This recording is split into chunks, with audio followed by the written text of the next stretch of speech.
gracias, muchas gracias.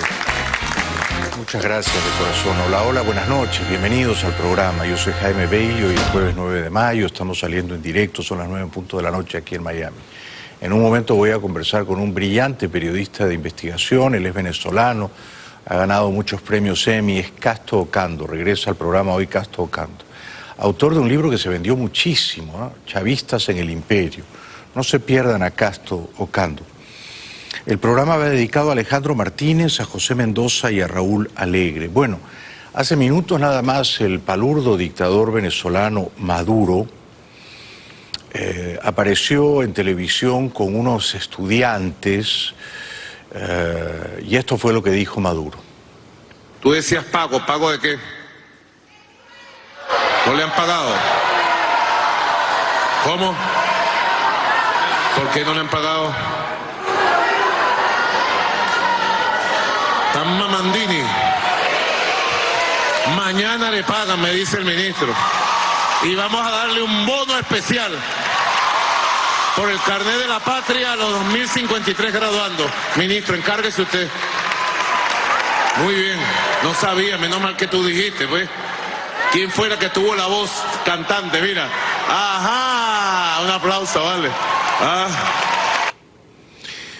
Bueno, o están todas genuinamente contentas esas estudiantes de medicina o son todas unas actrices profesionales, ¿eh? Porque simulan estar felices y eufóricas en un país que se está hundiendo, ¿no? O sea que son enfermeras gozosas del Titanic, ¿quién lo diría?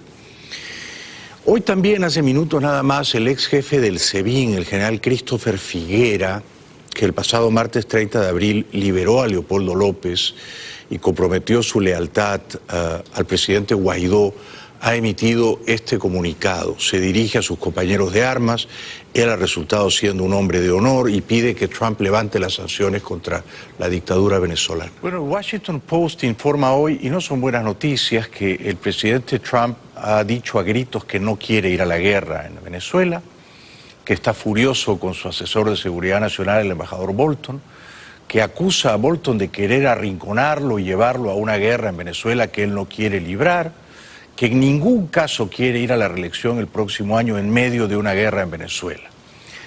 También se le ha ofrecido al presidente Trump no una guerra contra la dictadura venezolana para liberar a esa nación oprimida, sino al menos la opción de unos bombardeos selectivos y estratégicos. Según el Washington Post, el presidente Trump tampoco quiere bombardeos estratégicos en Venezuela y está furioso con Bolton y está pensando echarlo. Así las cosas, Maduro, seguramente envalentonado, se permite estas provocaciones contra el gobierno de Duque en Colombia. El gobierno del presidente de Venezuela, Nicolás Maduro, y el de Colombia se trenzaron el miércoles en un cruce de declaraciones. Maduro advirtió que todo podría terminar en una escalada militar en la frontera entre estos dos países. Porque hay una escalada de declaraciones que pudieran terminar en una escalada militar en la frontera de estas fuerzas criminales de Colombia contra Venezuela. Alerta, pues, alerta. Y todo es parte del plan del imperialismo norteamericano. Desde Colombia, la prensa, que es bastante competente, informa que el pasado lunes al menos 40 militares venezolanos entraron en territorio colombiano sin pedir permiso, por supuesto, y de modo prepotente. Bueno, también desde Colombia se informa que el dictador venezolano Maduro no solamente está provocando estas escaramuzas sospechosas en la frontera, sino también se ha propuesto cobijar, apañar a los terroristas del ELN. Casi la mitad de los cabecillas de ese grupo terrorista colombiano están en Venezuela bajo protección de Maduro. El comandante de las fuerzas militares hizo una grave revelación. Asegura que más del 45% de la guerrilla del ELN estaría en Venezuela. Incluso aseguró que integrantes del Comando Central y de la Dirección Nacional de esta guerrilla también estarían en el país vecino. Y es que en las últimas horas, tropas del ejército reportaron una aparente incursión venezolana en Cúcuta, hecho que según el ejército ya está en investigación. Tenemos nuestro dispositivo en la frontera, en los 2.219 kilómetros de la frontera con Venezuela. Tenemos dos divisiones, la primera división al norte, la segunda división en norte de Santander y la octava división en Arauca y Bichada. La Cancillería colombiana, dirigida por el muy competente canciller Carlos Holmes, denunció esta rara intromisión venezolana el pasado lunes. No es improbable que el dictador Maduro, a sabiendas que Trump ha descartado a los gritos la opción militar en Venezuela y está furioso con el embajador Bolton, se permita ahora incordiar al gobierno de Duque, quizá en represalia porque el presidente Duque ha hecho un esfuerzo verdaderamente colosal para ayudar a los refugiados venezolanos que llegan a su país e incluso a los que malviven en Venezuela, estragados, humillados por la incompetencia de esa dictadura, la de Maduro. Desde Washington, el embajador colombiano Francisco Santos, Pacho Santos, dijo que su país, su gobierno, el de Duque, no van a caer en la provocación de Maduro. Colombia no se deja provocar. Estamos nosotros en la diplomacia, en el cerco diplomático, y yo creo que esto va muy bien. A veces la gente se desespera pensando por qué no pasa nada, pero si uno mira lo que ha pasado en los últimos 5 meses, hemos avanzado brutalmente. Vamos en la dirección correcta y yo creo que por primera vez se ve un poco de luz al final del túnel. El embajador Santos dijo también que hay que tener paciencia en Venezuela y que las cosas van por buen camino. Lo que se está haciendo está funcionando. Está funcionando y al estar funcionando ese es el camino en el que estamos comprometidos. El Grupo de Lima sigue con toda la fuerza y pues ahora que la Asamblea de Venezuela empieza a aprobar otros nuevos mecanismos, yo creo que se pueden venir nuevas sanciones. Lo que sí es importante es que entienda el dictador y el usurpador Maduro que sus días están contados y que lo mejor que puede hacer es dar un paso al costado. Pero el Washington Post dice que los días del embajador Bolton, asesor de seguridad nacional de Trump, también están contados y que están más abreviadamente contados aún que los de Maduro. Entre tanto, desde Caracas, el presidente constitucional Guaidó llama a la gente a salir a las calles este sábado. No es la primera vez que lo hacen. Están persiguiendo hace mucho tiempo, más de 1000 presos políticos. Si nos querían sacar de las calles, sépanlo, vamos a estar ahí. Y el sábado vamos a volver a las calles a las 10 de la mañana en concentraciones en todos los estados de Venezuela. No solamente por defender el Parlamento, sino para defender al venezolano, que está representado en este Parlamento. El presidente Guaidó dijo también que la intención de la dictadura de su país es destruir al Parlamento legítimo que él encabeza. Y el país persigue adicionalmente al Parlamento porque es el vocero de la crisis humanitaria, pero también de la ayuda humanitaria, del ingreso de la ayuda humanitaria. Nos persigue porque somos los voceros de la denuncia de la corrupción, que durante años lo hicimos y hoy ellos mismos reconocen, pero también somos los voceros de la protección de los activos de los venezolanos para que no se sigan robando el dinero del pueblo de Venezuela. Guaidó dijo además que, en su opinión, la detención arbitraria y ilegal que configura en realidad un secuestro del diputado Edgar Zambrano anoche saliendo del local partidario de Acción Democrática es un golpe de Estado más. Este ha sido parte del desmontaje del Estado de Derecho en Venezuela. Si podemos hablar de un golpe de Estado hoy en Venezuela, aquí está, el desmontaje absoluto del Estado de Derecho, del Parlamento Nacional, única institución legítima y reconocida en todo el mundo. Imágenes del secuestro ilegal, por supuesto, del diputado Edgar Zambrano anoche. Todo documentado con teléfonos móviles. Mientras sus compañeros de partido grababan cómo la grúa se llevaba a Edgar Zambrano de la sede de Acción Democrática, dentro del auto, el primer vicepresidente de la Asamblea Nacional narraba su detención en tiempo real a través de Twitter. Fuimos sorprendidos por el SEBIN. Al negarnos a salir de nuestro vehículo, utilizaron una grúa para trasladarnos de manera forzosa directamente al helicoide. Los demócratas nos mantenemos en pie de lucha. Bueno, mis fuentes, que son bastante confiables, me aseguran que la persona que está a cargo de estos operativos represores contra los diputados opositores, 7 de los cuales han sido privados de su inmunidad, la persona que dirigió el nefasto operativo con grúa incluida para llevarse injustamente a un calabozo al diputado Edgar Zambrano es este general. Este miserable, este cobarde se llama Eduardo Serrano Díaz, general Eduardo Serrano Díaz. Y a él le han encomendado la indecente tarea de apresar y encarcelar diputados opositores. Este sujeto patibulario, oprobioso, está auxiliado en esa repugnante tarea por este otro individuo, el comisario del SEBIN, John Chávez. ¿Por qué sonríe John Chávez? ¿Por qué está tan contento si su país se hunde en la miseria? No sabemos, pero está contento y de fiesta, mientras reprime y encarcela a los diputados opositores que fueron elegidos por el pueblo y que no merecen esa suerte aciaga. O sea que estos son los dos principales represores contra los diputados de oposición que están siendo acosados, dos de los cuales se han refugiado, uno el diputado Blanco en la Embajada de Argentina y otra la diputada Magallanes en la Embajada de Italia. Todo eso ha ocurrido hoy jueves 9 de mayo. La otra noche propalamos un video bastante truculento y muy arduo de mirar, en el cual un sargento de apellido Ortega, José Tomás Ortega, se ensañaba vilmente con tres muchachitos. Este es solo un fragmento breve de este video casi inmirable.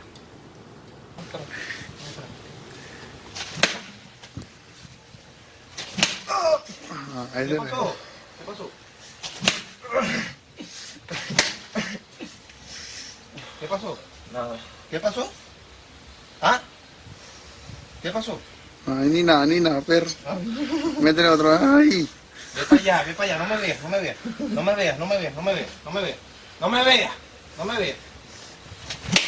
No me veas, no me veas. Ay, que la piernita. No me veas, grita el maléfico torturador. Otro torturador, agazapado, le festeja estas ruindades, estas vilezas, ¿no? Solo un sujeto muy miserable puede golpear a un individuo indefenso, inocente, el rostro además cubierto. No me veas, dice el torturador. Bueno, lo estamos viendo, torturador. Sabemos quién es usted, conocemos su identidad, tenemos su nombre y sus fotos. Es el sargento José Tomás Ortega. Este es el torturador que le grita al pobre muchacho que está siendo azotado por la espalda: no me veas. El sargento José Tomás Ortega, que ha desgraciado su nombre y su apellido por 3 generaciones y que va a constituir un bochorno, una vergüenza, una obscenidad, una absoluta mancha hedionda en su familia. Esa familia que en la siguiente fotografía lo abraza tan orgullosa de él sin saber que en el fondo este sargento Ortega es solo un miserable más, ¿ah? Es solo un matón de pacotilla más. Siguiente foto, al servicio de la dictadura de Maduro. Así están denunciados y así los vamos a seguir denunciando a estos cobardes, a estos miserables que se ensañan con el noble pueblo de Venezuela. Todos van a ser conocidos, todos van a ser enjuiciados y todos pagarán por sus crímenes, más temprano que tarde. Hoy 2 diputados que estaban, por supuesto, conmovidos por el secuestro ilegal de Edgar Zambrano, relataban el hecho y protestaban con indignación. Es un secuestro contra nuestro primer vicepresidente de la Asamblea Nacional y quien además es el vicepresidente de nuestra organización política. Estábamos reunidos en la casa del partido, apenas salimos, nos llaman, el último en salir fue el compañero Edgar, que aquí a unos escasos 50 metros fue rodeada la camioneta. Hoy vemos cómo se están llevando detenidos a un diputado que fue electo por el Estado Lara, que además es el primer vicepresidente de la Asamblea Nacional, es parte de la Junta Directiva, un diputado que tiene inmunidad parlamentaria y que vemos cómo el gobierno desecha la Constitución, o quienes usurpan el poder están desechando la Constitución. La hija del secuestrado diputado Zambrano, ella tiene un nombre muy bonito, Soleil Zambrano, dijo que no habían podido ver a su papá y que no sabían nada de él. Esta chica nació para la política, ¿no? Habla mejor que el papá. Bueno, publicidad. Antes de la publicidad quiero saludar la presencia de Juan Pedro, que es peruano, y Betina, que es uruguaya. Gracias por haber venido esta noche. También quiero recordarles que el sábado 15 de junio voy a estar en la Feria del Libro en Madrid, presentando esta novelita en clave de humor titulada Pecho Frío. Los espero el 15 de junio por la tardecita, claro, sobre las 6, 7 de la tarde, no me busquen por la mañana. Bienvenidos de vuelta al programa. En un momentito voy a conversar con un brillante periodista de investigación venezolano, Casto Ocando, no se lo pierdan. Por cierto, lo que no dice el Washington Post hoy es que si bien Trump a los gritos ha dicho que está furioso con Bolton y que no quiere que lo empujen a una guerra en Venezuela y que tampoco contempla la posibilidad de unos bombardeos selectivos, lo que no cuentan es que Trump ha pedido que se mejore el incentivo, o sea, el premio monetario, la recompensa monetaria, a los generales venezolanos que decidan echar a Maduro y Cabello y afirmar el poder legítimo del presidente Guaidó, plegando su lealtad a él. Es decir que se va a llevar hasta las últimas consecuencias esa opción, ¿no? La de ofrecer recompensas monetarias cuantiosas a generales venezolanos por debajo de Padrino, seguramente detestando a Padrino, que puedan estar tentados de dar un paso en el sentido del honor y la decencia. Entre tanto, hoy el diputado opositor Blanco, uno de los 7 que habían sido despojados tramposamente de su inmunidad parlamentaria, porque el meretricio de Diosdado Cabello, la Asamblea Prostituyente, no tiene competencias para tal efecto, se ha refugiado hoy en la Embajada de Argentina, temeroso de que lo arrestaran, como hicieron anoche con Zambrano. También hoy, hace minutos nada más, se habría refugiado en una embajada el diputado opositor Américo de Gracia, temeroso, comprensiblemente, de que lo vayan a secuestrar en las próximas horas. Bueno, anoche en su impresentable programa de televisión, El Matón Ventrudo de Diosdado Cabello, se burlaba desdeñosamente del secuestro de Edgar Zambrano para deleite del público que lo acompañaba. Lo para la comisión Tuntún. De ahí llamó, picó, mandó mensajes, me tienen rodeado, no sé qué cosa, se encerró en el carro. Creyendo que el SEBIN se iba a comer ese cuento. De aquí no me muevo, dijo. Le metieron una grúa. Le metieron una grúa al carro. No sé bien quién es el señor gordo que está a su lado. Es probable que Cabello lo haya puesto ahí a su lado porque es mucho más gordo que él y así se ve menos gordo Cabello, ¿no? Seguramente Casto Ocando sabe quién es. Fue un ministro, creo, ¿no? Es civil. Sí. Bueno, ahora averiguamos, claro.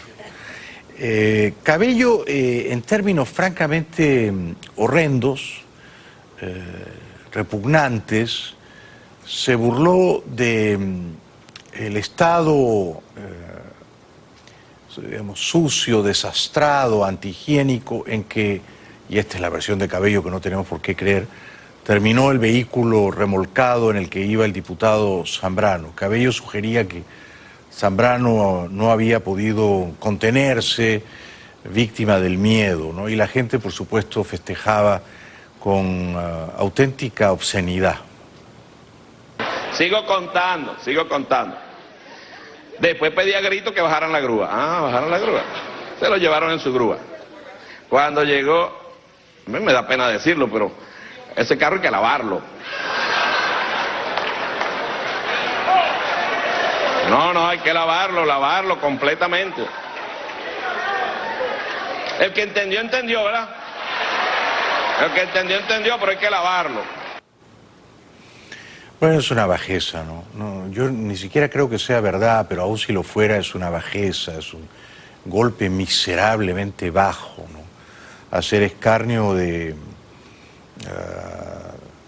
temor que podría invadir comprensiblemente a cualquier diputado que está siendo conducido a una mazmorra donde va a ser torturado, ¿no? Entonces, es una crueldad sin límites la de Cabello, que por otra parte, en febrero de 1992, cuando Chávez dio el golpe fallido contra Carlos Andrés Pérez, fue capturado y se mojó en los pantalones.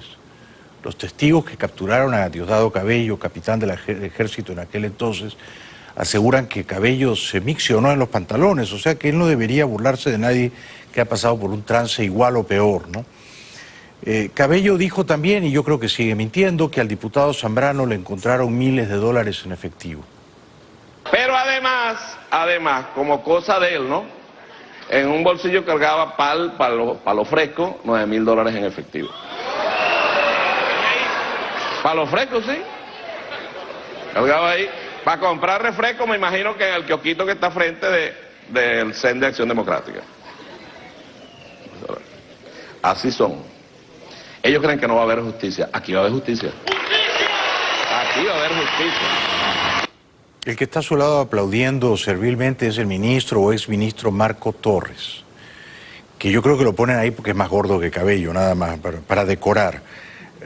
Y luego Cabello dijo, ¿habrá consecuencias por parte de Washington debido a que hemos detenido a Zambrano? Y se ríe, se burla, menosprecia a Washington. El mundo hoy nos amenazan de Estados Unidos. Si no lo sueltan, tomaremos, ¿cómo dicen ellos? Habrá consecuencias. Ellos estarían perdonando a alguien que se hubiese levantado en armas en Estados Unidos, que haya salido en televisión ahí. Hubiesen perdonado a alguien si ayer miserablemente le cortaron la luz a quienes están en nuestra embajada en Estados Unidos, a un grupo de colectivos de personas de muchos países, incluidos norteamericanos, que están cuidando los activos de Venezuela allá en Estados Unidos, mientras unos traidores a la patria quieren destruirlo. Entre tanto, un interesante reportaje de la televisión argentina, del Canal América en Caracas, muy bien hecho por Rolando Graña, un excelente periodista de toda la vida, revela que la gasolina en Venezuela es tan barata que ya se regala. Es decir, los operarios de las gasolineras no se dan ya el trabajo de cobrar 2 diezmados misérrimos bolívares para llenar el tanque. Simplemente regalan la gasolina. Si yo vengo aquí a cargar gasolina, un tanque completo, ¿cuánto te tengo que pagar? ¿Cuánto tendría que pagar? Un billete de 2 bolívares. 2 bolívares no es nada. O sea que en la práctica es gratis. Sí, como te dije, prácticamente es gratis. ¿Cuál es el precio de la gasolina aquí? No, la gasolina ahorita no tiene precio. ¿Cómo no tiene precio? No tiene precio. ¿Que la regalas? Sí, se regala prácticamente porque no vale nada, pues. Con un billete de 2 soberanos la paga. Es el único país en el mundo que se regala la gasolina. Prácticamente sí. Un billete de 2 soberanos es mucho menos que $1, muchísimo menos que $1. Es decir que no exagero si digo que con menos de 10 centavos de dólar, con un penny, llenas el tanque. Increíble, ¿no? Otro reportaje muy fascinante de la televisión chilena revela que con un fajo robusto y voluminoso de bolívares soberanos, fíjense qué puede usted comprar. En Chile, este fajo de billetes, para muchos podría parecer que fuese algo. Pero con todo esto, solo puedes comprar esta galleta, este alfajor. O sea, de verdad, 343, 149. 343, 149. La imagen no dice nada. Entre tanto, la gran María Corina Machado, desde Caracas, dice que el régimen de Maduro es simplemente un estado criminal. Publicidad y luego un excelente, brillante periodista de investigación que ha ganado premios, venezolano, radicado aquí en Miami, Casto Ocando, no se lo pierdan. Les recuerdo, a riesgo de ser un poco majadero, que el sábado 15 de junio voy a estar presentando Pecho Frío en la Feria del Libro de Madrid. 19 horas, o sea, 7 de la tarde, 7 de la noche en Madrid, en el Parque del Retiro. Regresamos con Casto Ocando, ya volvemos. Bienvenidos de vuelta al programa. Bueno, nuestro invitado esta noche, periodista venezolano, ganador de muchos premios por sus trabajos de investigación, debe de ser uno de los periodistas mejor informados sobre el drama venezolano. Es Casto Ocando. Un aplauso para él, por favor. Gracias por la invitación. Bueno, gracias por estar aquí. Casto, he leído con bastante tristeza el largo artículo del Washington Post en el que se revela, citando fuentes anónimas, que el presidente Trump estaría muy furioso con su asesor John Bolton y que habría dicho a los gritos que él no quiere ir a una guerra en Venezuela, menos teniendo la reelección el próximo año, que tampoco quiere bombardeos selectivos. ¿Qué sabes tú de todo esto? Porque hoy da la impresión de que Trump ha mandado señales en otro sentido, ¿no? Sí, en el artículo, por cierto, dice que la carrera de Bolton no está en peligro, el mismo artículo de Washington Post. O sea, Trump no está pensando en despedirlo. Eso lo dice el artículo, y luego hoy hay una conferencia en la Casa Blanca donde Trump básicamente dice que le gusta a Bolton, que es un poco temperamental, pero que él ha tratado de calmarle esos instintos, digamos, de halcón. De halcón, exacto, esa es la palabra. Pero yo creo que todo esto ha surgido como consecuencia de lo que ocurrió el 30 de abril en Venezuela. A eso quería ir. ¿Por qué crees eso? Es decir, a los ojos de Trump, la Operación Libertad fallida del pasado martes 30 de abril desacredita a Bolton. ¿Fue un fiasco de Bolton? Mira, yo creo que Estados Unidos estaba desarrollando una estrategia por cierto, bastante interesante, muy eficaz, si se quiere. En el momento, por cierto, que todo el mundo decía en Venezuela, el presidente Guaidó no tiene lo suficiente, tú sabes, ¿no? Guindones. Exacto. Para hacer lo que hay que hacer. Y estaba haciendo, y lo estaba haciendo a un nivel tremendo. Tremendo. Y obviamente Estados Unidos estaba apostando a esa solución. Ellos estaban buscando naturalmente, la administración Trump está buscando una solución que al mismo tiempo resuelve el tema de Venezuela al más bajo costo posible. Correcto. Incluyendo, o sea, no solamente económico, sino político también. Y yo creo que ya esa opción se acabó. Era un buen plan, pero ¿por qué falló? ¿La deserción de Padrino hundió el plan? Mira, habían múltiples factores. Por ejemplo, Padrino estaba negociando abiertamente. Sí, claro. O sea, yo tengo de diferentes fuentes que estaba, por ejemplo, pidiendo beneficios para su familia. Sí, sí. Para su novia, concretamente. Sí, sí. Le habían ofrecido pasaportes, le habían ofrecido incluso dinero, y él estaba aceptando. Es decir, una él vida estaba dorada en el exilio donde él quisiera casi, ¿no? Y él lo había aceptado. Sin y tocar. estaba contribuyendo también en otras, estaba dando señales de que estaba hablando en serio. ¿Y tú crees que hablaba en serio o era un doble agente y hablaba con los americanos y luego iba corriendo y se lo contaba a Maduro? Mira, yo creo que hablaba en serio. Sí, yo también. Y yo creo que en Venezuela todos los militares quieren salir de esto. Sí, claro. Quieren salir de Maduro, claro. No soportan a Diosdado. Es decir, en la situación tan difícil que hay en la calle, la hay dentro de los cuarteles. Sí. Es muy complicado vivir en un régimen donde tú no tienes futuro. Claro. Donde puedes ser perseguido, donde tienes que tener una cuerda, gente alrededor para que te proteja, ¿no? Y si ya tenía entonces un buen plan de jubilación en el exilio, ¿por qué se frenó Padrino? ¿Qué crees que lo refrenó, Castro? Mira, yo creo que fueron elementos, varias de las teorías que se han desarrollado, porque hasta ahora no ha habido una explicación clara, pero una de las cosas es que Padrino tiene aspiraciones presidenciales, aunque no lo creas. Yo lo conté acá. Tú lo contaste. Yo conté pero él quería, y probablemente, o sea, él se lo dijo también a la gente que estaba hablando. Mira, él estaba hablando, por ejemplo, habló en varias ocasiones con Abraham. Sí. En un teléfono satelital. Sí. Incluso,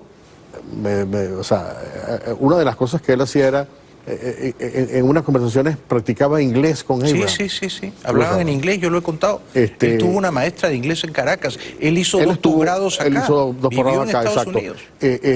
Y él estaba absolutamente decidido, pero él le estaba diciendo, si vamos a una transición, yo quiero estar al frente de la transición. Exacto. Y Estados Unidos dijo, oye, hasta aquí hemos llegado. Hasta aquí llegamos, esto no puede ser. Si tú quieres, te lanzas de candidato presidencial y cuando te elijan de presidente, tú puedes ser presidente. Dicho lo cual, querido Castro, ¿tú crees que Maduro ahora sigue confiando en Padrino? O sea, ¿por qué no lo ha guillotinado todavía? Bueno, yo creo que Maduro no es el que toma las decisiones en Venezuela. Pero yo creo también que, por ejemplo, el papel de Michael Moreno, presidente del Tribunal Supremo de Justicia. Sí. Él tenía que firmar una suerte de orden judicial que no firmó. Exacto, pero al mismo tiempo sabemos que Michael Moreno es una ficha de Cilia Flores. Es una persona muy cercana a Cilia Flores, concretamente. Y mi opinión personal es que Michael Moreno no es extraño que estuviera negociando en nombre de Cilia. Es decir, que yo creo que Cilia y Maduro pudieran haber estado en esa jugada. Sí. Porque ellos también quieren salir y hay signos. Cilia mucho más que Maduro, y mis fuentes, que son impecables, me aseguran que el 30 de abril Cilia salió a Punta Cana. Pasó ahí por lo menos una noche con Tarek El Aizami y con Samar López Bello. en una casa que ya está identificada como propiedad de Samar López. Y lo que yo no sabía, y me lo han contado mis fuentes de anoche, es que ese terreno donde se edificaron las mansiones de Cap Cana había sido de la familia Trump. En algún momento. En algún momento.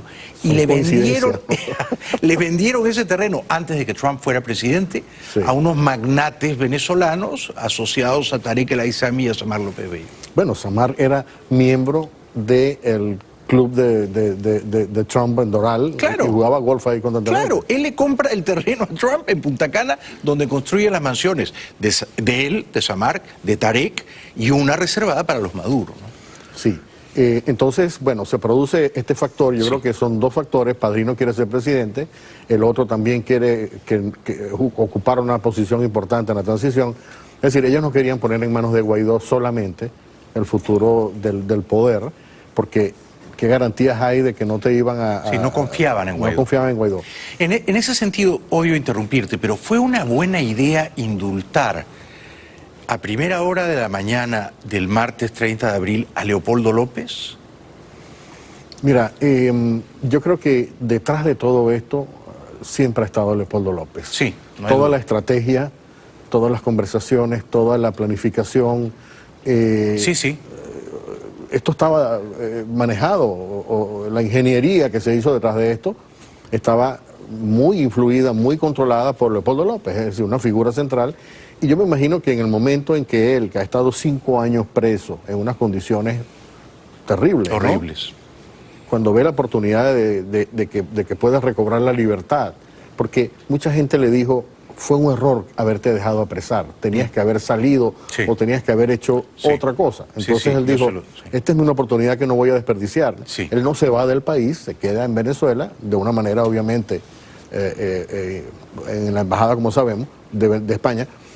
Pero yo creo que para mí es entendible que él aspirara a recuperar la libertad, sobre todo porque él a lo mejor está viendo cosas, y esto es una de las cosas que yo siempre digo, lo que está viendo Guaidó, lo que está viendo Leopoldo, lo que está viendo Abraham, no lo vemos aquí. No lo estamos viendo nosotros. No lo podemos. Ellos están viendo otros factores, y ahí en ese particular yo creo que hay que confiar, ¿no? Sí, pero aunque es muy fácil ser entrenador al día siguiente, el lunes después del partido, yo creo que hubiera sido mejor liberar a Leopoldo una vez que Guaidó confirmaba que la Operación Libertad había tenido éxito. Porque estoy seguro de que cuando Leopoldo sale de su casa esa mañana tempranito, su plan no era terminar a medianoche en la Embajada de España. Su plan era terminar en Miraflores con Guaidó. Por supuesto. Obviamente. Pero hay un factor interesante. Cuando ellos hacen esto, ellos lo hicieron adelantando una operación que presuntamente iba a producirse o debía producirse 2 días después. Eso, no, un día después, el 1 de mayo, el miércoles. ¿Por qué la adelantaron? Bueno, entonces probablemente lo que ellos decían o la explicación que hay es que ya había conocimiento, se habían enterado los cubanos, etcétera, y entonces iba a producirse una serie de detenciones, iba a frustrarse el plan. Sí, los cubanos. Entonces ellos decidieron adelantarse, cosa que por cierto, a mí, o sea, mira, cuando tú escuchas a Pompeo diciendo que ya Maduro estaba montado en el avión, si le creemos a Pompeo, yo no sé qué razones tendría él para mentir, para decir una mentira de este tamaño, ¿no? Si eso es verdad, entonces, oye, mover Maduro desde cualquier búnker donde estaba escondido al aeropuerto, o sea, es una máquina, es una serie de caravanas, o sea, no es una cosa que pasa desapercibida. Y obviamente cualquier servicio de inteligencia que esté monitoreando, bueno, ¿a dónde va Maduro? Va a montarse en un avión, ¿a hacer qué? Y además, se decía que iba a ir para Cuba. Entonces, ¿cómo tú vas a montar a Maduro en un avión que va para Cuba sin que los cubanos sepan que está negociando su salida, ¿no? Entonces, eso ocurrió, pero lo más llamativo es que esto lo que me da la impresión es que esto se descubrió a último momento. Este Christopher Figuera que presentaste en el video es probablemente uno de los oficiales más pro-cubanos que ha habido en Venezuela. Él era el secretario personal de Chávez, cuando Chávez lo metieron preso en la Orchila, ¿no? Hay unas anécdotas con respecto a que ilustran el grado de le decían el perro de Chávez. No sabía, era tan cercano a Chávez y tan cercano a los cubanos, Figuera. Claro, y fue entrenado en Cuba y es un tipo considerado un perro cubano. Ya, y un general y de alto sin rango. embargo, en este alzamiento, las dos personas que los primeros que se levantan son él, que es el jefe de la inteligencia. Y otro perro cubano. Y otro perro cubano, que era el de la contrainteligencia. Es que son perros cubanos que no comen, quieren comer esos perros, ¿no? Pero lo interesante es que esto pasó, están con hambre. Claro, y esto pasó, hicieron esto básicamente de espaldas a los cubanos. Sí. Los cubanos eventualmente descubrieron esto, naturalmente, pero lo que quiero, esto para mí ilustra lo que es el Estado, o sea, de cosas dentro de la Fuerza Armada. Los cubanos pueden estar ejerciendo algún tipo de presión, pero yo creo que esto no es suficiente para detenerlo. Interesante. O sea que incluso los generales presumiblemente leales a La Habana escaparon, desertaron. Tenemos que ir un ratito a la publicidad, seguimos luego con Cas Tocando, que sabe de Venezuela como nadie. Un aplauso para él, por favor.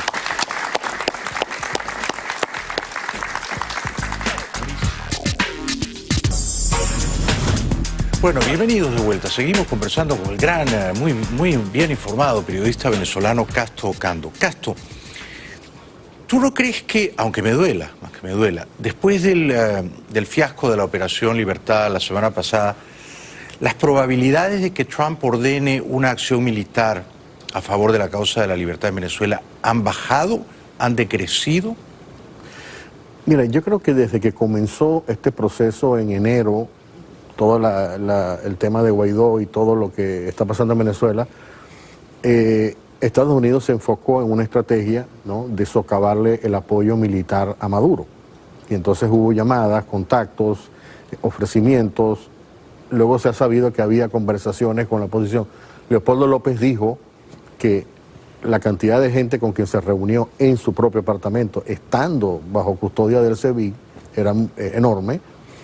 Y Estados Unidos estaba apostando a eso, ¿no? El resultado de eso obviamente no fue satisfactorio. No por el momento, pero podría seguir apostando a esa opción. Exacto, y siguen conversaciones, siguen canales, pero ya obviamente estas personas están alertas y toda la cosa, la persecución. Sí.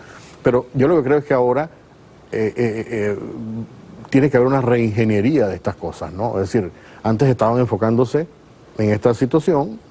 Estados Unidos, curiosamente, decide quemar las naves, decide revelar que estaban hablando con Padrino, estaban hablando con Christopher. ¿Por qué crees que hicieron eso? Bueno, porque ya vieron que ya eso estaba agotado. Es claro, decir, vieron ya que habían pasado 2 meses, no se tomaban decisiones. No iban a honrar su palabra. Claro.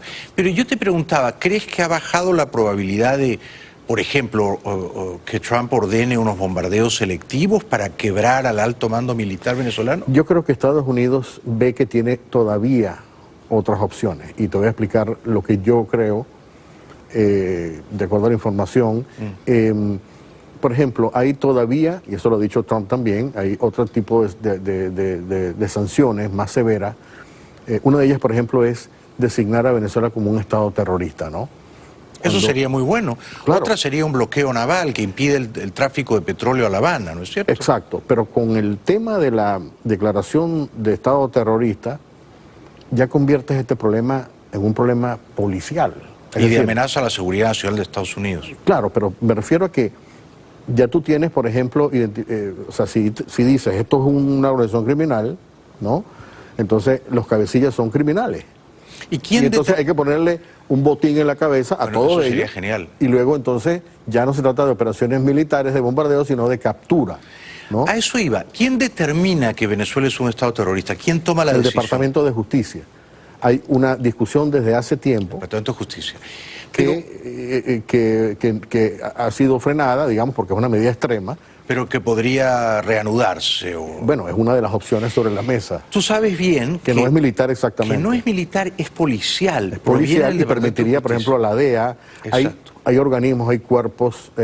Mira, por ejemplo, el Pentágono tiene fuerzas especiales con la DEA que han actuado, por cierto, en Centroamérica para capturar capos de la droga. Exacto. Bueno, en Venezuela tenemos abundantes. Tú capos. sabes que el 8 de marzo pasado, estamos hablando de hace 2 meses, el 8 de marzo, el Departamento de Justicia en la Segunda Corte Superior de Nueva York encausó criminalmente a Tarek El Aissami. Tarek El Aissami, su papá Carlos, su hermano Fares, su primo Hassam, por narcotráfico. Este es el segundo capo de la dictadura venezolana después de Reverol, acusado criminalmente por el Departamento de Justicia. Bueno, Diosdado también ha sido acusado por el Departamento de Justicia. ¿Y tú crees que eso podría derivar en unas órdenes de arresto? Yo creo que ya hay emitidas órdenes de arresto. Sobre todo, por ejemplo, con el caso de... Porque mira, una vez que hay una acusación criminal, es porque entonces se presentaron frente a un gran jurado en secreto unas evidencias y unos testigos. Sí.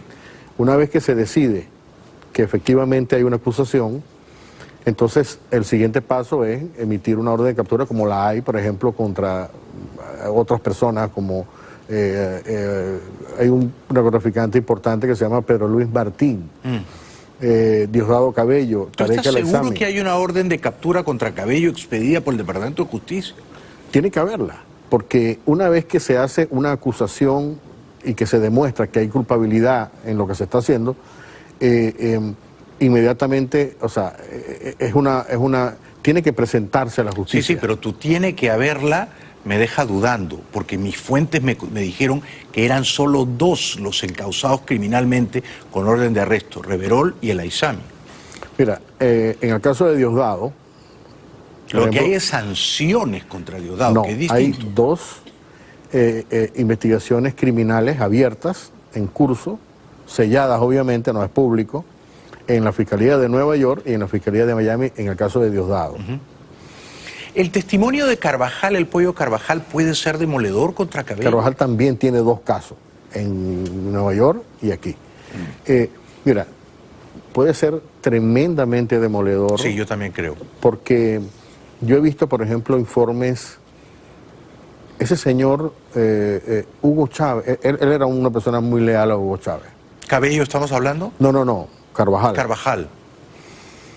Carvajal era un tipo que Chávez le dijo: necesito que investigues a todo mi entorno íntimo, incluyendo mis familiares, para saber en qué están robando, cómo están robando, dónde están guardando la plata. Sí. Entonces, yo he visto un informe en el cual él le rinde cuentas a Chávez y le dice: estas personas tienen este dinero en este banco, aquí están las cuentas.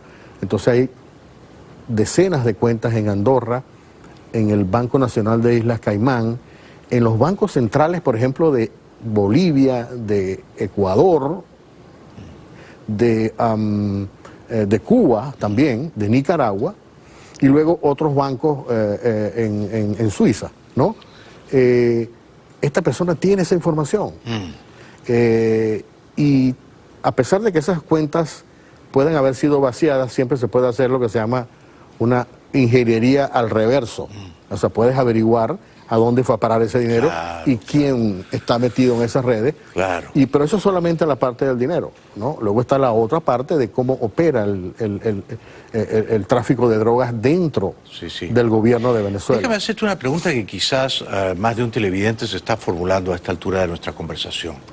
Si ya hay unas órdenes de captura, de arresto contra Cabello, El Aissami, Reverol y otros capos de la narcodictadura de tu país, ¿tú crees que es posible, que es viable que Trump en algún momento diga: vayan y captúrenlos y tráiganlos de vuelta para someterlos a la justicia aquí? Es decir, extraditarlos a la fuerza de Venezuela, como se hizo en su día con el Chapo. ¿Crees que eso es posible o no? Yo sí creo que es posible, ha ocurrido, por ejemplo, ha ocurrido en Honduras, pero siempre tiene que haber una aprobación del gobierno local. El en tema este del caso, Chapo, el gobierno Guaidó mexicano ayudó, claro. El tema es que cómo podría colaborar Guaidó con las fuerzas de seguridad para apresar solamente a esos... necesita darle la orden. En el caso de Honduras, por ejemplo, unas fuerzas especiales entraron del Pentágono junto con la DEA en territorio hondureño y ellos hicieron el trabajo. O sea, Guaidó tendría que darle la orden al Departamento de Justicia para que entren a capturar a esos narcotraficantes. Eso es así, y ellos no van a hacerlo sin esa autorización. ¿Y Maduro podría estar también acusado, encausado criminalmente? Tenemos a 2 sobrinos de su esposa Cilia que han sido condenados a 18 años de cárcel por tratar de meter 80 kilos de cocaína a este país, ¿no? Maduro está mencionado en una de las últimas investigaciones de esta operación de los 1.200 millones de dólares, donde está también el empresario Raúl Gorrín, está otro grupo, ¿no? Francisco Convid, etcétera. Él está también ahí incluido en esa investigación, pero es una investigación de lavado de dinero. Lo que yo escucho de esas fuentes, particularmente aquí en la Fiscalía de Nueva York y de aquí, es que también hay investigaciones por narcotráfico. Con lo cual, te hago esta última pregunta. ¿Cuál de estas tres opciones crees que, si acaso, ojalá, va a ocurrir en los próximos 12 meses largos? Una es una operación del Departamento de Justicia y la DEA para capturar a 3 o 4 cabecillas de la narcodictadura venezolana y traerlos aquí. Otra, que se mejoran los incentivos, las recompensas monetarias y se consigue que unos generales hagan lo que Padrino López no hizo. Y la tercera, que la administración Trump, frustrada por la falta de resultados, ordena unos bombardeos selectivos para quebrar la lealtad del alto mando militar a Maduro. ¿Cuál de esas tres crees que es más probable que ocurra? Puede ser una combinación. Y aquí hay que entender un tema bien interesante que se llama, es el tema de la amenaza creíble. Yo creo que cuando tú planteas que puede haber una acción militar, ese solo efecto de la movilización, sin que necesariamente tengas que llegar a usarlo, puede producir un efecto devastador. Cierto. Y esa carta, la de la amenaza creíble, no se ha jugado todavía, ¿no? No se ha jugado. Hay gente que ha recomendado, por ejemplo, yo conozco diplomáticos que han sugerido la idea de mover un portaaviones y llevarlo a Curazao, por ejemplo. ¿Por qué no? Eso es una de las opciones. ¿Cuál de las tres le aconsejarías tú al presidente Trump?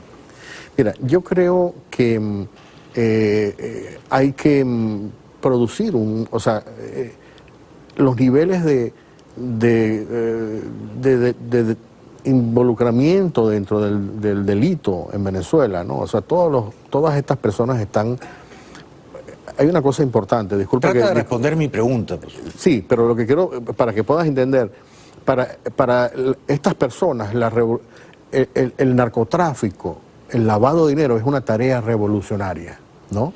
Entonces, todo eso está absolutamente podrido y además se han dedicado a armarse durante mucho tiempo. Es decir, como quiera que sea la solución, aún tratando de que sea lo más diplomática posible, va a haber violencia. Sí. Va a haber violencia. Bueno, entonces hay que prepararse. Contestado, yo contesto por mí. Yo de esas tres opciones le diría bombardeos selectivos todavía. ¿Pero bombardeo dónde? Entonces, el problema es que ellos no quieren atacar al mismo ejército que van a necesitar, o que va a ser necesario para reconstruir. Bueno, si tú haces Venezuela. Una pregunta, déjame que yo la conteste, pues tú haces la pregunta y tú te contestas también. ¿Bombardeos dónde? Bueno, Trump en alguna ocasión ordenó bombardear aeropuertos militares en Siria. Podrías bombardear aeropuertos militares en lugares estratégicos de Venezuela. O fábrica de químicos también lo hizo. Podrías bombardear instalaciones donde hay baterías antiaéreas rusas. Yo no te digo bombardear Fuerte Tiuna, pero sí desactivar a toda la aviación venezolana, o sea, estallar a casi todos los cazabombarderos vetustos. Pero yo la opción que sugeriría, dado que tú no has elegido una de las tres, es seguir con los premios y las recompensas monetarias, pero ofrecerles mucho dinero. Pero mira, o sea, si esos militares están vendidos, hacerles una oferta mejor. Sí, yo estoy de acuerdo con eso. Una oferta que no sean capaces de rehusar. Exacto. Y yo creo 100 millones de euros. Y yo creo que en este momento en Venezuela no hay lealtades ni ideológicas, cero, ni políticas, ni nada. Es la sobrevivencia pura y dura. Es el salvaje oeste, donde es la teoría del sálvese el que pueda, ¿no? Castro, regresa pronto, que te necesitamos. Eres un campeón. Y quería decir que Castro ha fundado un portal en internet titulado www.primerinforme.com. Allí Castro Cando está subiendo todo lo que sabe. No dejen de entrar, ahí está en la pantalla, primerinforme.com. Es un periodista de altísimo nivel. Un aplauso para él. Gracias.